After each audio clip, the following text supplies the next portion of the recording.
Hello అండి, నమస్తే. నేను Uma and welcome back to my channel. So ఈ రోజు వీడియో వచ్చేసి మీ ఓన్ బాడీ షేప్ని ఎలా తెలుసుకోవాలని. మనందరికీ తెలుసు ఒక్కొక్కరు బాడీ షేప్ ఒక్కోలా ఉంటుంది.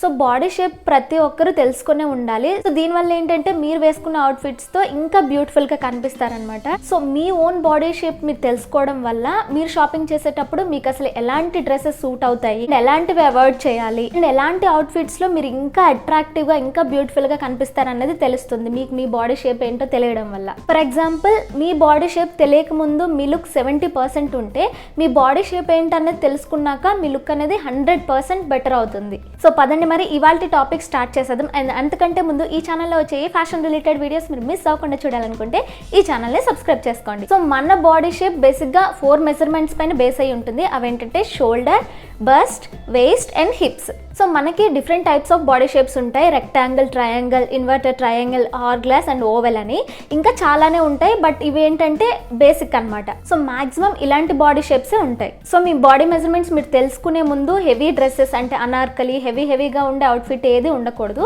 సో దానివల్ల మీ మెజర్మెంట్స్ తప్పు వస్తాయి అనమాట. సో ఈ 4 మెజర్మెంట్స్ మీరు ఇంకొకరితో తీయించుకుంటే చాలా బాగుంటుంది. బట్ అలా పాసిబుల్ కానప్పుడు మీకు మీరే ఇంట్లో ఎలా తీసుకోవాలనేది ఇప్పుడు నేను చెప్తాను. అండ్ మెజర్మెంట్స్ తీసుకునేటప్పుడు మీరు వేసుకునే డ్రెస్సెస్ ఎలా అంటే బాడీని హగ్ చేసుకునే విధంగా ఉండాలి. కొంచెం టైట్ గా ఉన్నట్టు ఉండాలి, లూజ్ గా కాకుండా. మీకు సరిగ్గా ఫిట్ అయ్యే ఒక లెగ్గిన్, అలాగే పర్ఫెక్ట్ గా సరిపోయి ఒక టీ షర్ట్ వేసుకోండి. సో ఇంకొకరు హెల్ప్ లేనప్పుడు మీకు మీరే మెజర్ చేసుకునేటప్పుడు మీరు బాడీ హగ్ చేసుకునే డ్రెస్ ఏదైనా వేసుకొని ఫుల్ లెంత్ మిర్రర్ ముందు కంఫర్ట్ గా అండ్ రిలాక్స్డ్ గా నిల్చోవాలి. ఇప్పుడు మెజరింగ్ టేప్ తీసుకొని షోల్డర్ అవుటర్ ఎడ్జ్ నుంచి ఇంకొక అవుటర్ ఎడ్జ్ వరకు మెజర్ చేయాలి. అండ్ మీరు మెజర్ చేస్తున్నప్పుడు కరెక్ట్ గా నిల్చోవాలి, అటు ఇటు తిరగకూడదు. మీరు ఎక్కడైతే మెజర్ చేశారో నెంబర్ దగ్గర గట్టిగా పట్టుకొని మీరు స్లైట్ గా తిరిగితే మీ మిర్రర్ లో కనిపిస్తుంది మీకు ఏ నెంబర్ వచ్చింది అన్నది. అండ్ మెజర్మెంట్స్ తీసుకునే ముందు ఒక పేపర్ పైన షోల్డర్, బస్ట్, వేస్ట్, హిప్ అని రాసి పెట్టుకోండి. తర్వాత మీరు ఏదైతే మెజర్ చేస్తారో అక్కడే రాసుకోండి. అండ్ నెక్స్ట్ బెస్ట్ మెజర్మెంట్ కూడా ఫుల్ లెంత్ మిర్రర్ ముందే నుంచొని మీ బస్ట్ మెజర్మెంట్ తీసుకొని ఏదైతే నెంబర్ వస్తుందో అది సైడ్ రాసి పెట్టుకోండి. అండ్ నెక్స్ట్ వేస్ట్ మెజర్మెంట్ తీసుకున్నప్పుడు కూడా ఫుల్ లెంత్ మిర్రర్ ముందు నుంచొని మీ న్యాచురల్ వేస్ట్ లైన్ ఏదైతే ఉంటుందో అక్కడ టేప్ పెట్టి మీ వేస్ట్ మెజర్మెంట్ అనేది తీసుకోవాలి. అండ్ చాలా మందికి ఐడియా ఉండదు న్యాచురల్ వేస్ట్ ఎక్కడ ఉంటుంది అన్నది. సో మీరు స్ట్రైట్ గా నుంచొని స్లోగా ఒక సైడ్ కి బెండ్ అయితే మీకు వేస్ట్ దగ్గర చిన్న క్రీజ్ వస్తుంది అనమాట. అది మీ న్యాచురల్ వేస్ట్ అయి ఉంటుంది. సో అక్కడ టేప్ పెట్టి పర్ఫెక్ట్ గా మెజర్ చేయండి. అండ్ రిమెంబర్, మీరు మెజర్ చేసుకునేటప్పుడు too tight and too loose గా పట్టుకోకూడదు.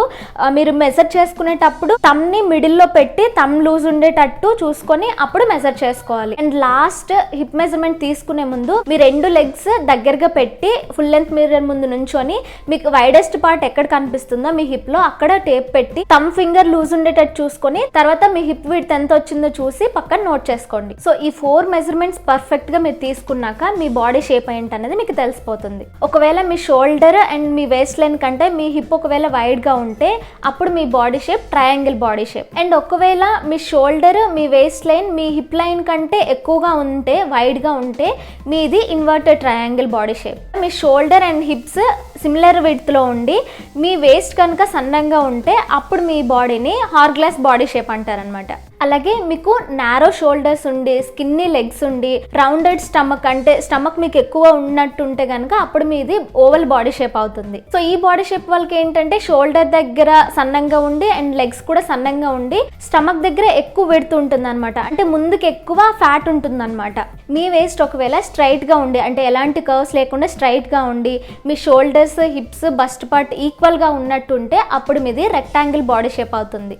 సో ఇలాంటి బాడీ షేప్ లో ఎక్కువగా కర్వ్స్ ఉండవు, మొత్తం ఒక డబ్బా షేప్ లో ఉంటుంది అనమాట. సో ఇవన్నమాట మనకి బేసిక్ గా ఉండే బాడీ షేప్స్. సో ఈ వీడియోలో మీకు బాడీ షేప్స్ గురించి క్లియర్ గా ఎక్స్ప్లెయిన్ చేశానే అనుకుంటున్నాను. సో మీ బాడీ షేప్ మీకు తెలియడం వల్ల అసలు ఎలాంటి డ్రెస్సెస్ మీకు సూట్ అవుతాయి అండ్ ఎలాంటివి సూట్ అవ్వవు అనే విషయం మీకు క్లియర్ గా తెలుస్తుంది. డైరెక్ట్ గా నేను ఏ బాడీ షేప్ కి ఎలాంటి డ్రెస్సెస్ సూట్ అవుతాయి అనే వీడియో నేను ముందే పెట్టేస్తే మీకు ఇదంతా అర్థం కాదు. కాబట్టి సో ఇది చూసిన తర్వాత మీకు మీ బాడీ షేప్ మీద అవగాహన వస్తుంది. తర్వాత ఏ బాడీ షేప్ కి ఏ డ్రెస్ వేసుకోవాలని నేను చెప్పినప్పుడు మీకు క్లియర్ గా అర్థం అవుతుంది. సో నెక్స్ట్ వచ్చే వీడియోస్ లో ఏ బాడీ షేప్ కి ఎలాంటి డ్రెస్సెస్ సూట్ అవుతాయి అండ్ ఎలాంటివి అవాయిడ్ చేయాలన్నది నేను క్లియర్ గా ఎక్స్ప్లెయిన్ చేస్తాను. So stay tuned for our next video. Hope ఈ వీడియో ఎంతో కొంత మీకు హెల్ప్ అయిందని అనుకుంటున్నాను. ఒకవేళ నచ్చితే కనుక ఖచ్చితంగా లైక్ చేయండి అండ్ ఇంకెవరికైనా యూస్ అవుతుంది అనిపిస్తే షేర్ చేయడం మర్చిపోవద్దు. సో నెక్స్ట్ వీడియోలో మళ్ళీ మనం కలుద్దాం. Thank you for watching. Bye.